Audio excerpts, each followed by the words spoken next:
Hey guys, I'm Chris Lopez, Strong First Level 2 Kettlebell Trainer, RKC Level 2 Kettlebell Trainer, and today I'm going to talk to you about the kettlebell swing, or more specifically, the hinge. Now, one of the biggest mistakes that I find in the gyms today when people start training with kettlebells is that they completely separate the swing from when they're doing snatches or when they're doing cleans. But what people don't understand is that I should never ever be able to tell the difference of whether you're doing a swing, a snatch, or a clean. Why? Well, because your hip hinge, which is this motion here, should be identical. So that's the foundational movement when it comes to the kettlebell ballistics. Your ability to hinge and maximize that hinge so that you can get maximum hip power. When we're talking about swinging a kettlebell or snatching a kettlebell, a snatch is essentially just the swing that ends up overhead.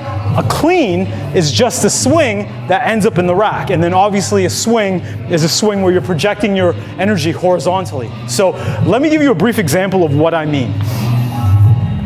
When you're setting up and you want to train with kettlebells, even just for the regular swing, you want to make sure, again, that that hinge is perfect. So you're setting yourself up maybe about a foot away from the bell, depending on how tall or how long your limbs are. And then right from the top, you want to set up almost as if you were doing a deadlift. So I'm going to chop myself at the hips. I'm going to fold at the hips, drive my butt back, focus on one spot on the horizon, get myself ready to swing.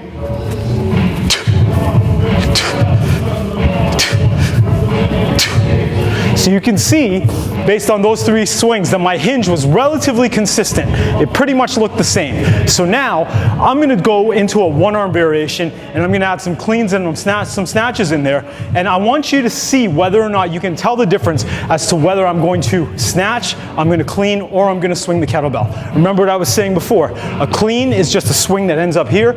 A snatch is just a swing that ends up overhead. So there shouldn't be much of a difference in my hinge.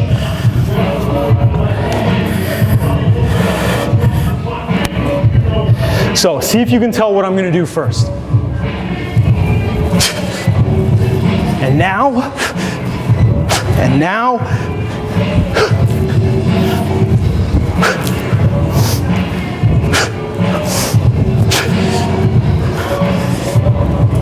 So as you can see, my hinge is consistent regardless of what ballistic exercise I'm performing.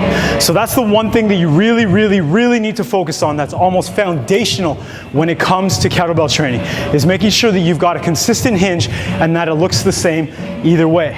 Whether you're cleaning and bringing the kettlebell up, your only thought is bring the kettlebell down or allow the kettlebell to go and then get the heck out of the way back into the hinge. When you're snatching, it's almost like that Mr. Miyagi Karate Kid thing where you're painting the fence, drive it up, you're gonna flip the kettlebell over, bring it down, and then get the heck out of the way. And then the swing standard is up and then throw the kettlebell down with your lats and then get out of the way. So make sure that your hinge is tight, make sure that you really understanding the hinge and what you need to be doing. Remember, this isn't about a squat and a front raise, so it's not one of these. Let that kettlebell give you feedback. Let yourself float the bell and not use too much of your upper body, so you want to use as much of your hips as possible to drive that kettlebell up. I'm Chris Lopez, Strong First Level 2 Kettlebell Trainer, RKC Level 2 Trainer, author of Kettlebell Finishers. And I want to thank Mike and the Critical Bench crew for having me on this video. I'll see you guys in the next one.